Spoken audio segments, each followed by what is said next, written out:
Hi there. Welcome to the RPA AI Voice of the Customer series. I'm Dan Goodstein. I head up Institute for RPA and AI, and I'm joined today by Shoba Malik. She's the Director of Strategic RPA at Emory University. Shoba, welcome to the show.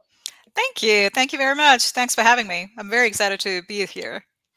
Well, I appreciate you willing to share your story. Give everybody a little background if they're not familiar with Emory University, and also kind of how you got to where you are. Yeah, so as you introduced me, my name is Shoba Malik, and I've been, into IT industry for 20 plus years, but specifically in RPA space for the past 5 years or so. That's what I've been doing. So I work at Emory University. We are a private research university based in Atlanta, Georgia.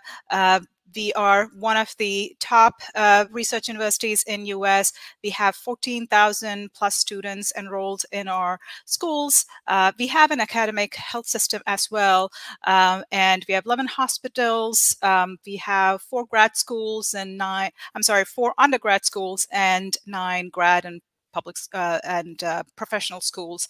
And our research funding recently crossed $1 billion as of FY 2023. So that is Emory, and I work for the Office of Finance, and I run their RPA practice for the university. So that's what I do.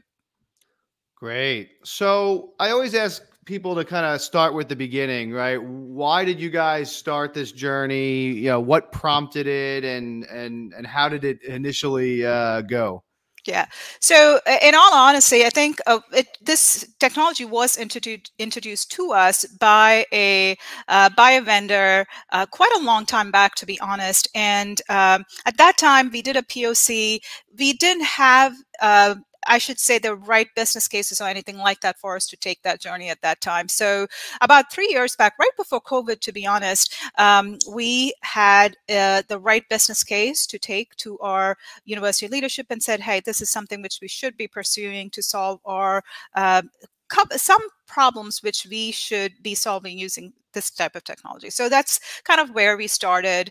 Here we are. We have a practice doing RPA, and we right now, our focus has been on finance, procurement, and research administration. Those are the 3 major areas we work in as far as RPA is concerned.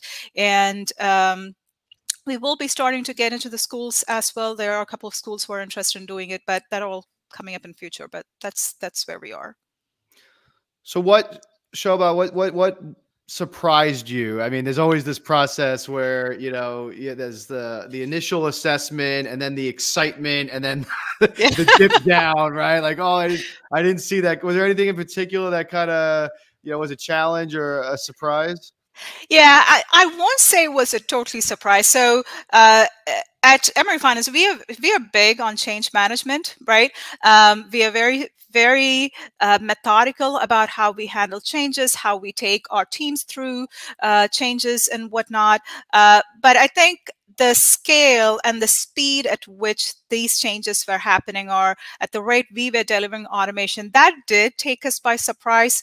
I would say that has been our biggest surprise, and I would say our biggest lessons learned as well, and trying to come up with strategies of how do we do change management specifically for RPA at the pace of, at the speed which we do, has been interesting. So it was not totally a big surprise, but it definitely surprised us in how fast it was happening, for sure.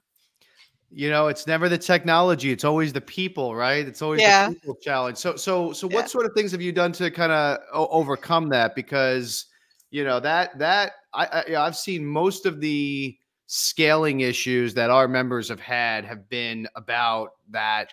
Either the fact that things are just so siloed that they're not getting the real value of scale, or it's, a people challenge, or maybe a combination. Yeah. Yeah, so we started out as, like I said, we were pretty methodical about how we started this program. So we had leadership support, which was very important for us. And we strongly believe that if you don't have that support and push by the leadership to say, hey, this is something which we need to do, this is important for us to solve certain ways, you're not going to be successful in what we are doing. So we had excellent leadership support, which made it possible to start bottom up. So while the support came from the top, the ideas and what we should be automating came from our bottom up, from our day-to-day staff who are doing these things. So that made that, and we were transparent with what we were doing. We took them through a very methodical framework of, hey, this is how we are going to do it. This is why we are doing what we are doing. So that made that transition of, hey, I'm doing this for, I don't know, 30 minutes a day. Now that is going to be automated. That's something which I don't need to be doing. So that was very helpful, just taking them through that framework and taking them through, why are we doing what we are doing? And this is why we should be doing that. So the transparent communication and constant communication made that difference for us when we started. But I think what like I said, we did expect the speed, but just how fast was to, you just never know until you get into it, because as you would know in higher ed, changes do happen, but they are slow and it takes a lot of time. Typically projects run more than 3 months, 6 months time, but especially with a technology like this, you may have an automation running in production within 2 weeks. And, that is a huge change, especially when you are talking about automations, which is giving certain teams, like in thousands of hours back, you have a person who may have been doing this for a couple of hours a day.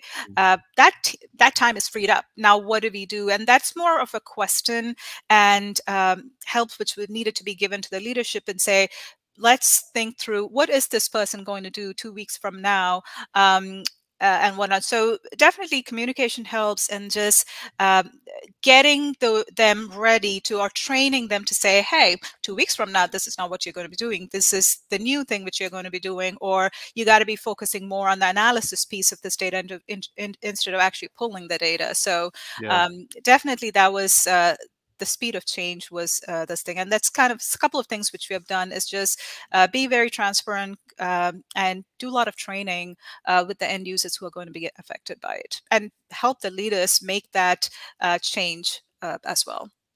It's so important. You got to create that safe space, right? Yes, absolutely. And where did you start? Were there any particular use cases that were obvious starting points for you that you can share? Yeah, so we started out truly with our home base, which is finance. So we thought that was our safe space, which we can try, and they'll be a little bit more gracious to us than maybe a different team. So we started in-house for finance, and we had really great ideas. We have done automations in the tax department, accounts receivable, and whatnot. So there are quite a bit of automations which we did for finance, but I think the most, I would say the highest ROI ones probably came from research administration. And again, all our automations are back-end automations and back office automations. So I think one thing which, one of the use cases which I always talk about is a dashboard which was created for a very specific team. And this team used to take a couple of days a week just to refresh that dashboard, because it was not automated to the level they needed to, because of legacy system issues and other complications which could not be used to automatically upload or update the dashboard. So right now, one automation, we have a bot which refreshes that dashboard overnight, and I'm saving that team 2 days a week, which now they can truly help the researchers, or primary investigators as we call them here, to move their award process along, so they are able to meet their deadlines on time and getting their funding and whatnot on time. So that has been one of our one of the things which is very close to my heart, mainly because it ultimately helps the researchers do their job much more efficiently, and they can get to their research instead of figuring out, how let me make sure I get my data in place so somebody else can help me. So that has been huge for us, and that has I'm not sure if I can give full this thing, but if you think about it, you're saving an analyst 2 days of a week. So now those 2 days truly goes toward helping the PIs. Right. Right. Yep. And what's on the agenda for the next, year or two? I know you guys are in a, I think a 2 year out planning cycle. But what sort of things are you starting to think about? Yeah, so overall, I think at a high level, we do want, like I said, we are in finance, procurement, and of course research administration at this time. Our hope is that, and we will have some schools hopping on. Hey, we want to be able to do this. Truly, how do we do this at a scale with what we have done? Can this be made available in a way where where it is easy for the schools to use this technology and make that a good operating model is what we are trying to do. The other thing, which I think, that's not going to be a huge surprise for anybody, is truly see how do we use AI, Gen AI, and for us, one of the things which I'm focusing on is intelligent document processing, and kind of build up on, RPA is, sure, it's process automation, it's very specific automation to some extent, but what we are trying to get to is intelligent automation, intelligent document processing. So your day-to-day, everyday processing of certain documents are getting through, much more efficiently. And I know there's quite a bit of AI built into all these processes. And again, for us, it's building blocks of where we want to get to and how do we truly use these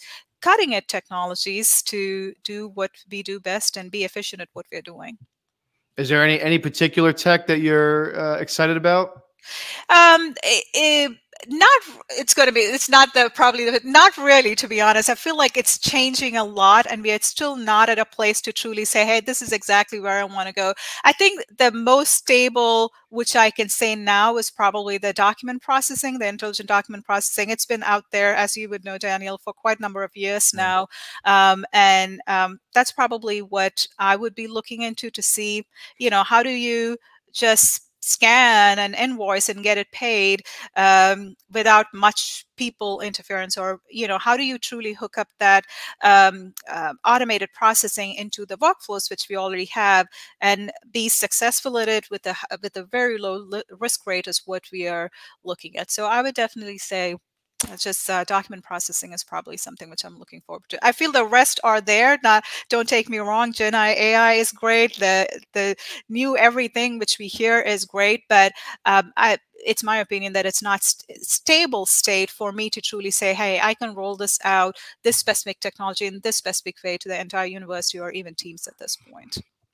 I don't know, that word stable is becoming less and less relevant. I think, it's funny, even the so-called stable technologies are ripe for disruption right now. It's been a wild couple of years.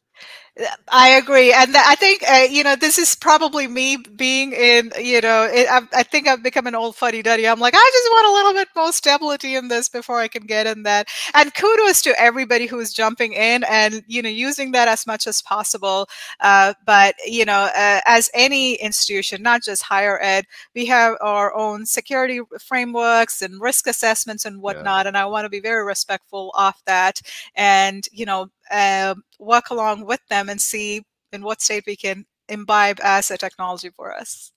What's your advice, Shoba, for anybody who's really at the beginning of the journey and with the asterisk, the caveat of it ain't today where it was 3-4 years ago, right? Yes, absolutely. I would say start small, but get good support. And I do truly mean whether it's leadership support or your ground support, you got to have both. You won't be able to do it without that. Again, it comes from, and my focus is always, it always starts with people. And I can talk about technology as much as I want, especially as doing this for quite a bit of a time, whether it's RPA, AI, name any of it. Ultimately, you're dealing with people. And if you're able to start from there and how you're going to help them with it, it always will make it easy on you. And anyone in your organization, honestly, if you're thinking about it, go do it. There are plenty of resources out there where you can truly prove to your leadership or your teams, hey, this is a viable technology which we can use to solve problems which we have. So that's what I would say. Shoba, thank you so much for being here and sharing your story.